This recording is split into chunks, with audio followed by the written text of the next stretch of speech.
Hello and welcome to another edition of Fides Podcast. My name is Jerry Serino and I'm your host, and I'm here with talent on loan from Rush. Hey, listen, there are a lot of patriots in this country and a lot of Trump supporters who have stayed loyal and doing the work that he has been trying to do and doing successfully. My guest today is Peter Navarro. Peter is very well known in Washington and throughout the country as being a very loyal Trump supporter, a Trump advisor. He is an economist, he is an author, and he is also at the center of a lot of attention these days. And he's here to talk to us about it. Peter, thanks so much for being here. Hey, it's really great to be with you today. This Taking Back Trump's America book for me is not just a book, it really is a mission. The Hmm. mission is in the title, Take Back Trump's America. You got to do that by putting Trump back in the White House in 2024. But as I make clear in Taking Back Trump's America, that journey has to necessarily begin with taking the House of Representatives back from the Democrats and Nancy Pelosi. And the reason why is simply that what Pelosi is doing is weaponizing the investigatory powers of Congress in an unconstitutional way, designed for seemingly only one purpose, which is to prevent Trump from ever being president again and possibly put him in prison.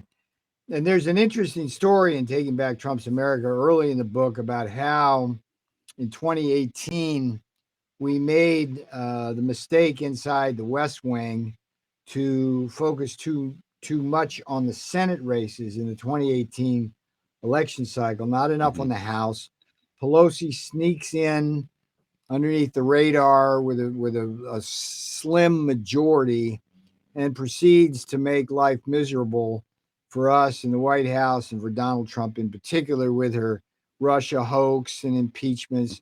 And she's continued that now with yet another hoax with this January 6th issue. And I for your viewers, listeners, Congress has investigatory powers. That is clear, Yep. but they have them only to promote legislative purposes, not judicial purposes. So if they are overtly, which they've now done, pursuing kind of a criminal prosecution of Donald Trump, that's a violation of what we call the Constitution's separation of powers. Hmm. And they've been hiding behind the power of their investigatory powers to conduct these illicit operations. And so, Ohio, where you're physically located, as well as seats across this nation, are going to determine whether Pelosi is Speaker again. And what I'm urging people to do in the next 30 something days is not only get ready to go out on game day and vote, but importantly, get involved in what we call toss up races, where Republicans have a chance of taking back a seat from an incumbent Democrat. Just as one in Ohio, again, Hmm. where you're physically located, there's a woman named Marcy Kaptur out of the Toledo area, Democrat. She's been there longer than she should be. She talks a good game on all of the manufacturing stuff and positions herself as a friend of the working class. But at the end of the day, she's voting lockstep with Pelosi's woke progressive AOC Adam Schiff agenda. And there's a guy named J.R. Majewski, I think it is, a Republican. He has a good chance of taking her out and giving us a seat there. If you go over to Iowa, for example, it's a fascinating race. A guy named Zach Nunn, a Republican, is trying to defeat incumbent Sidney Axne. I say Axne. And what was I was on a show yesterday with Newt Gingrich and mentioned that race, and he goes, "Oh, that's interesting." Coincidentally, I, meaning Newt, was just out in Iowa giving a fundraiser for Zach, and Newt told me that the latest scandal out there involving Axne is that she filed to vote absentee because of COVID. She's already Mm. voted absentee apparently in this race, and she's over in France at a wedding, right in the middle of her election. Right, it's like you can't. It's like Yeah, the I saw gift that. that keeps on giving. So Yeah, my I saw point, that. yeah, my point is that look, let's take back Trump's America. We gotta start with taking back the House and the Senate. Again, in Ohio, Hmm. there's the J.D. Vance race where again you have in Tim Ryan, a Democrat, a guy who was actually in my movie Death by China back in 2011. And yeah, he's like he knows exactly how to talk the talk of Ohio. He He's does. from Youngstown, friend of the steel workers, this all that and other thing. Yeah, I know Tim really well. I liked him, but when he ran for president, he ran to the left of Bernie Sanders, and he's voted in lockstep with Nancy Pelosi. So how do you believe anything he says? And then, out in Arizona, there's a really fascinating race there where the incumbent there, a Republican former astronaut, which is always like a couple of percentage points worth in the polls, Right. um, is fighting this guy named Blake Masters, Trump endorsed guy I worked with in the White House. And friggin' Mitch McConnell, up until recently, has been holding back on support for Blake Masters because he's not a McConnell, Hmm. basically Rhino Republican. Blake is a pure Trump Republican. So we can pick up that seat. So what I'm saying to you folks is like I'm sure you talk about this on your show. There's a lot of races out there. Get on the internet, find their campaigns, send them some money, maybe give them some time. Absolutely. Really good stuff. And I have your book is phenomenal if you want an insider's view or understanding because you were there, you were on the inside. One of the things that I found very fascinating, not only in the book that you talk about in great detail, but I was listening to a friend of mine, Gary Binford, whose show you were on just recently, and you were talking about all of the people in the cabinet that Trump had that were bad appointments and that were working to undermine him. And there was ultimately a revolving door. Thank God, right? That they Yes, were gone. Give a quick 5-minute sure, overview of some of these people sure. and what they were doing. Well, the Taking Back Trump's America book is divided into two parts. The second part is like how we win it back, but the first part is why we lost the White House to begin with. And the concept here goes back to Ronald Reagan. The personnel is policy, meaning Reagan understood that if you didn't put people around who supported your agenda, you weren't likely to get that agenda in the form of good policies. Taking Back Trump's America, I take it one step further and say that bad personnel is not only bad policy, but also bad politics. And the original sin of the administration goes back to the war room in Trump Tower the day after the November 8th election in 2016. And just as an aside, if you had bet on me at the beginning of the Trump administration that I would be only one of three to be with the president from the campaign all the way to the end, that would have been long odds bet. But I Hmm. made that, and I was there. And the day after the election, we made the original sin mistake, as Steve Bannon called it, of welcoming in the Bush, Cheney, McConnell, Paul Ryan Hmm. wing, Reince Priebus, Republican National Committee wing of the traditional Republican Party because we thought we needed more troops to staff what is admittedly a deep state bureaucracy. Now, the working assumption was these people would come in and be loyal to President Trump and his agenda, and it would turn out to be nothing like that at all. And there's a wonderful story in Taking Back Trump's America early in the administration in 2017. Um, I'm the trade guy, the China Hmm. hawk, and the boss he's like pissed because we're not moving our tariff policy along like he promised. Um, his famous jobs plan speech in Yep. June of 2016. It's like, so he calls everybody into the Roosevelt room and the cabinet and the West Wing. You got Secretary of Defense Jim Mattis, Agriculture's Sonny Perdue. You got Rex Tillerson, who's the Secretary of State. You got the Secretary of Labor, Alex Acosta, and so on down the line, plus Gary Cohn, who's the National Economic Council director from Goldman Sachs, of all places, Mm-hmm. and others. Mnuchin was there. He goes around the room. President Trump goes around the room to figure out kind of what's going on, take a temperature. And by the time he gets finished, he realizes there's only two people in the room who actually support his trade policy, and that's me and him. And I see his eyebrows kind of go up as he's looking around.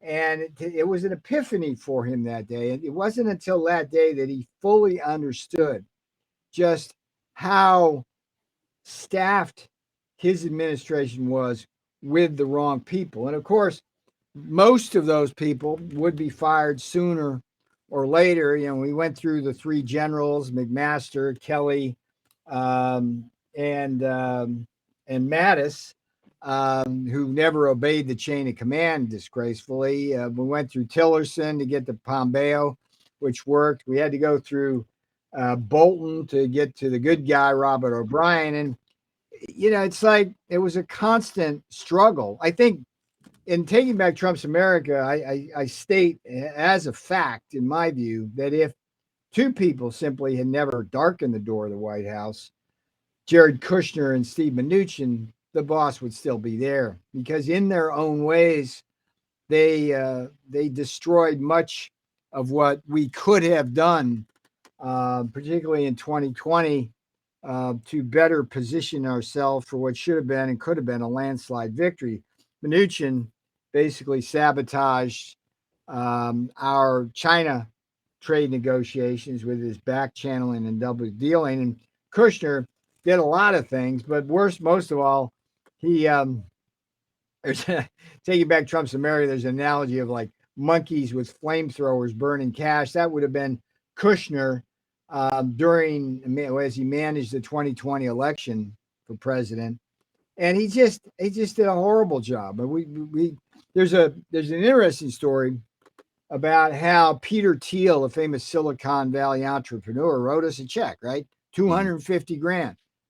That's a lot of money, even to Peter Thiel, right? And that money effectively got spent in 2 seconds, 2 seconds on a Super Bowl ad in January, 10 months before the election. And the tragedy here is that even though we raised more money than Joe Biden, we actually would spend less than him in the final weeks of the election because we ran out of money and had to cancel ads. And that was, as close as this race actually was, that in itself was devastating. And Mark Zuckerberg of Facebook, it's like that guy spent more alone than the Trump campaign did in the battleground states where the election was ultimately determined: Pennsylvania, Wisconsin, and Michigan. Yep. So, I want to get into the election because that's big, but I just as an observation and then a question, and then we'll get to the election in January 6th, is, with all of that undermining, Trump did maybe, in my opinion, more than any president has ever done, and that is not only with that undermining from internal, but also with the collusion, the Mueller report and the accusations of Trump collusion with Russia, the impeachment from a phone call with Ukraine, which I also want to ask you about if we have time. But so why were people like Mnuchin undermining him? Like, what was his motive? Was he corrupt, or did he not agree? You have to take it kind of. You have to. You have to take the disloyalty in boxes, because there's different boxes. If you look at, for example, the three generals, McMaster, Mattis, and Kelly, these were military guys who, at least in terms of trade and tariff policy, didn't want to disturb for example, the trade deals with South Korea for fear of disturbing the alliance. That was their point of view. They Mhm. were never elected. They didn't get a single vote. They were wrong in that because if you don't have economic security with good trade deals, you can't have national security because you don't have any factories left. And Korea was about to steal our pickup truck industry Mhm. with that trade deal. So those guys, they were Lighthizer, the trade rep, used to joke, and I record this in Taking Back Trump's America, that there were two kinds of people in the White House: people like Mattis and Kelly and McMaster and Tillerson, who thought they had to save the world from Trump. People like me and Lighthizer thought Trump would save the world. So you take the generals there. Now Mnuchin, I think is a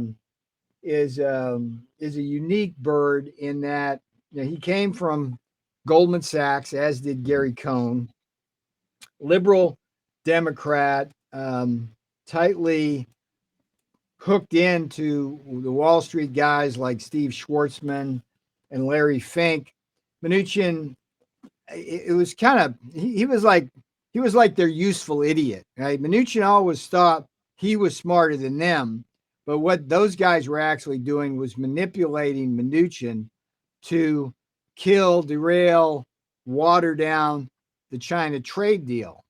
And what Mnuchin got out of that, of course, is what he's doing now. His whole mission in life is to make money.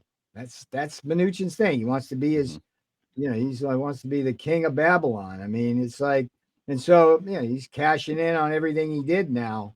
So that was I think clearly that was the profit motive. I mean, you take a guy like Sonny Perdue, agriculture secretary. I mean, I like Sonny. He's a good guy. I mean, think he was doing the well-meaning thing, but dude, it's like, why are you here in this administration?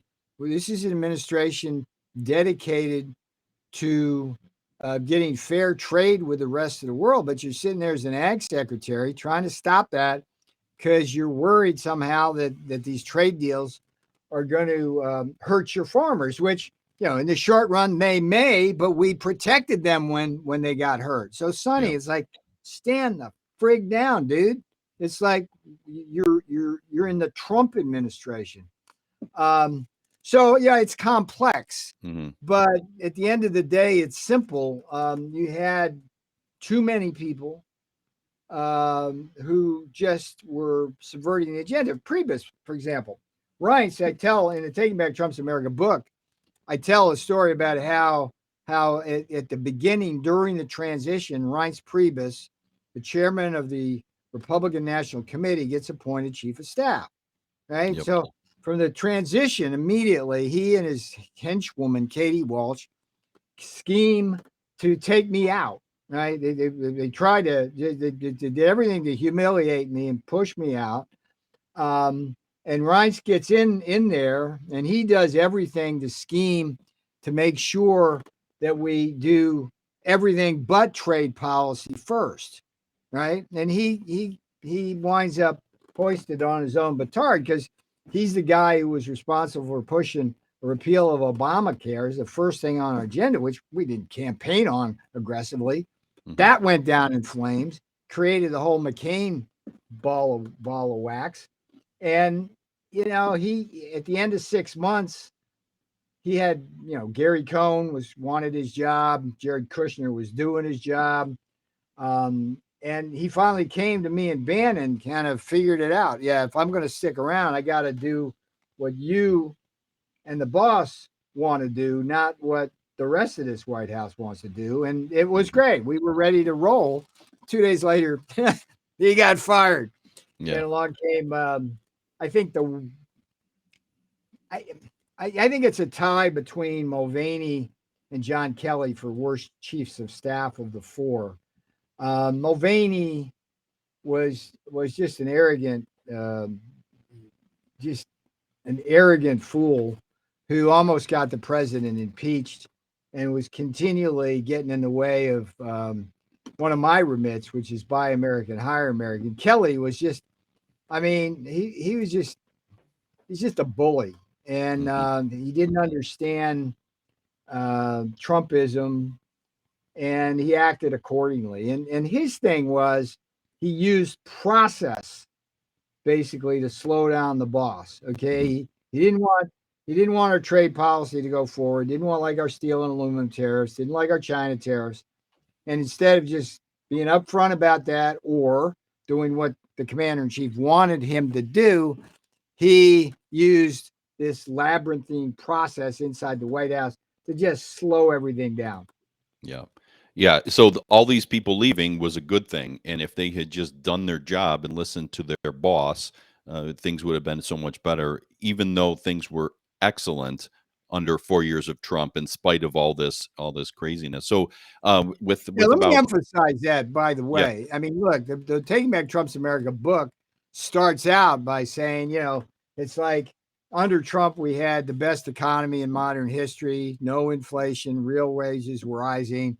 China, Russia, North Korea, Iran were in their little boxes. The border was secure. There was peace and love on Trumpian earth. It's like, Hmm.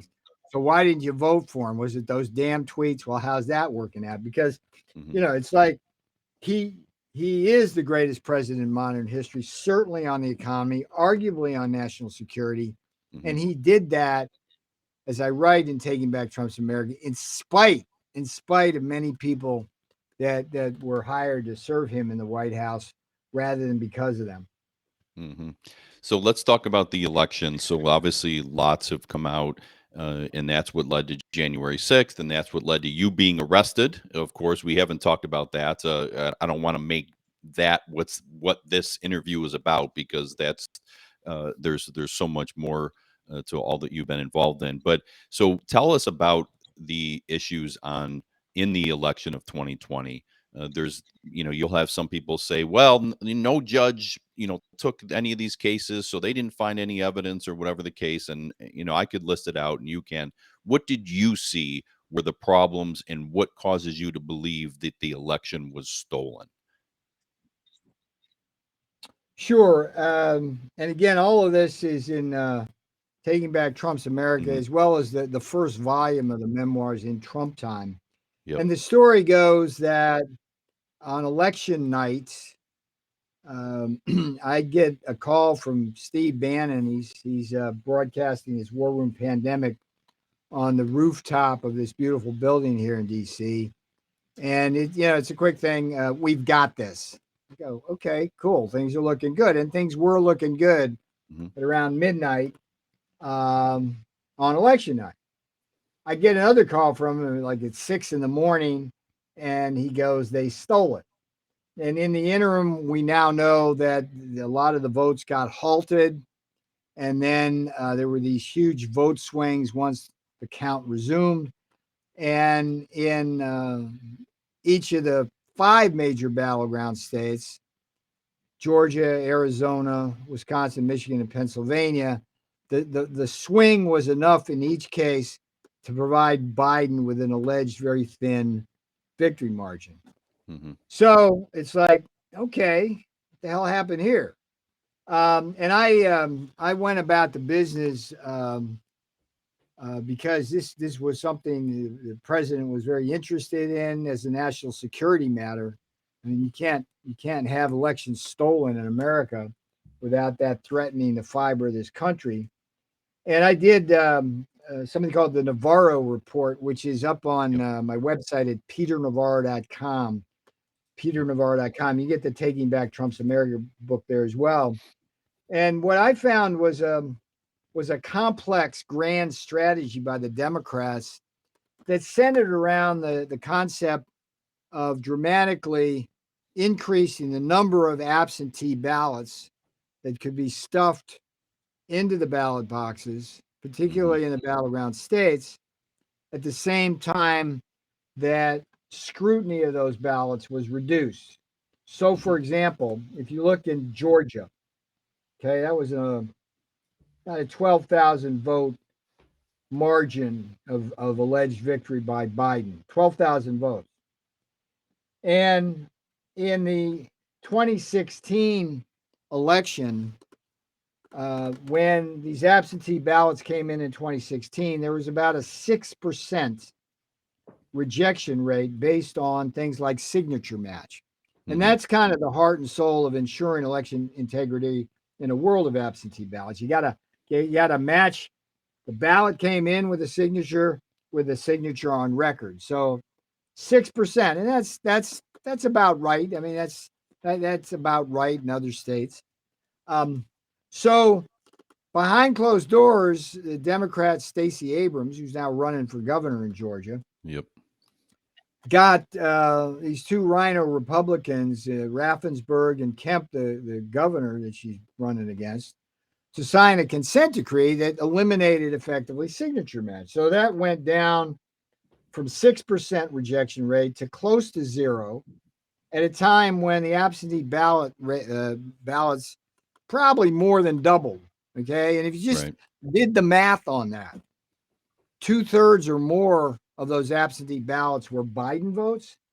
And you went just back to even a 3% rejection rate, Trump would have won by a large and very comfortable margin. Hmm. So, there was that going on.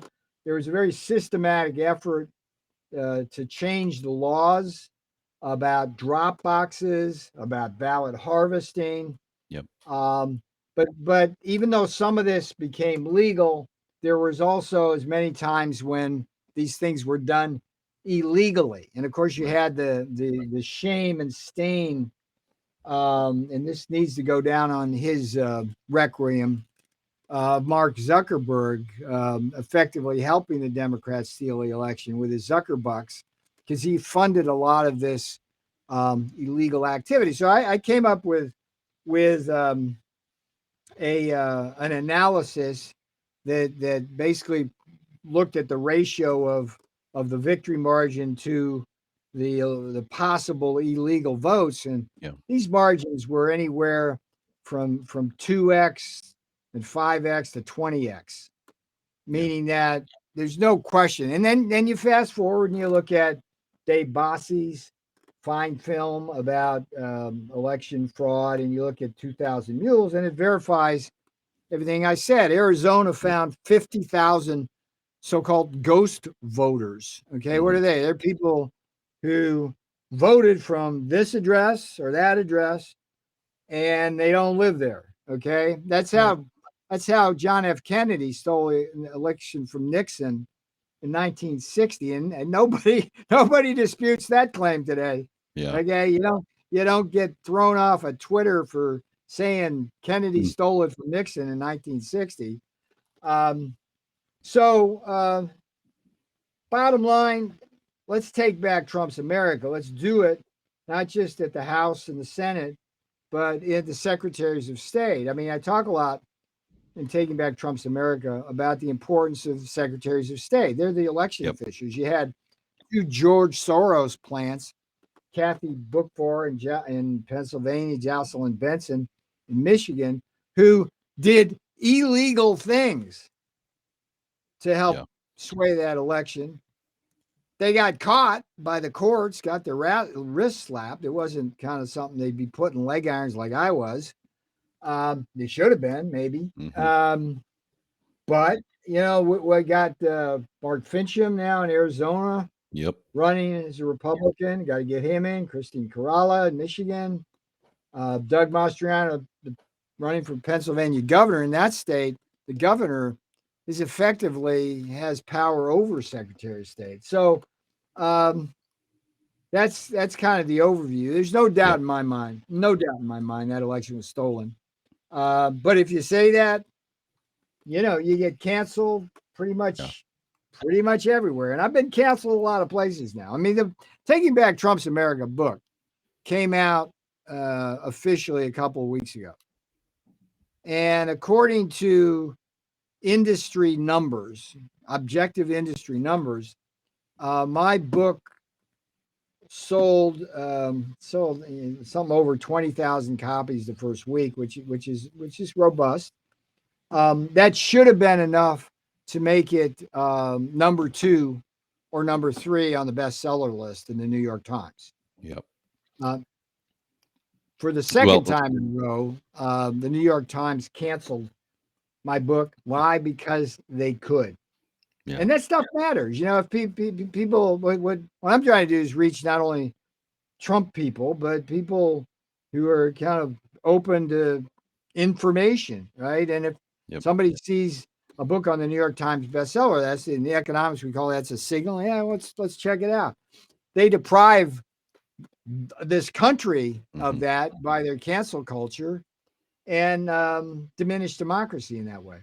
Yeah, and it's all tyrannical what they've done to you, what they're doing with the whole January 6th and the surge FBI raid of Trump's office or home, I should say, and they've been doing this to lots of people, lots of people. The censorship is all tyrannical. It's things that you read about in fascist, countries throughout history. Hey, we're at 30 minutes, and I want to ask you one last thing, if you don't mind, and I want to ask about, it's just something I've been curious about, and is the whole impeachment of Trump over the phone call in Ukraine. There's too many questions that I have about all these things interconnecting. It's not conspiracy theory, it's questions. The impeachment of him over a phone call was absurd to me. There was, this corrupt country. Now we're dealing with war in Ukraine. We're dealing with Hunter Biden and his laptop and the Biden family and their corruption Yeah. in these countries, and everyone blaming everything going wrong on Ukraine or Russia and Ukraine. What was there? What's the insider into not only what's going on in Ukraine and Russia right now, but the impeachment of Trump over a phone call?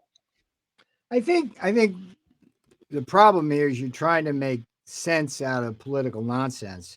I think the only way to look at that event is over the arc of the 6-year history that we're in. You start in 2016, candidate Trump investigated for a phony Russia hoax by the FBI with the collusion of the Hillary Clinton campaign, Hmm. a preemptive coup that failed. You go into the Trump White House, the FBI's taken down people like Michael Flynn, putting Paul Manafort in jail, was the former campaign manager, harassing Roger Stone. Um, go through 2 impeachments with Nancy Pelosi controlling the House. That's why Taking Back Trump's America begins with winning in November. And then the FBI suppressing the information about the Hunter Biden laptop Hmm. um, just before the 2020 election, which was, I guess, if you believe the polls, was an effective coup. Because if Hmm. people had known about that, they would have voted more for Trump. And then now, yet again, another hoax, the Jan 6 hoax. So that's the only way to make sense of that. I Yeah, mean, if it wasn't Ukraine, it would have been Belarus. Who knows? anything. It's like the Trotsky thing. It's like, show me the man, I'll show you the crime. It's Yeah, yeah. um, it's just wrong. But I hope your audience will check Taking Back Trump's America out. It's at peternavarro.com or Amazon. And I hope even more so that you'll go out and find a candidate or candidates you can support with a few dollars and maybe some time that will help us win back that House of Representatives. Absolutely. Peter Navarro, thank you for all that you're doing. God bless you for all your work. And thank all of you for listening to this episode of Fides Podcast with Peter Navarro. Check me out on all the different podcast apps, YouTube, Rumble, on Frank Speech, and on Wednesdays at 7 p.m. Eastern on rightamericamedia.com. So thank you again, and we'll see you All right, next my time. brother. All right, we'll get it done. Bye bye. Okay. See you, Peter. Bye-bye. All right.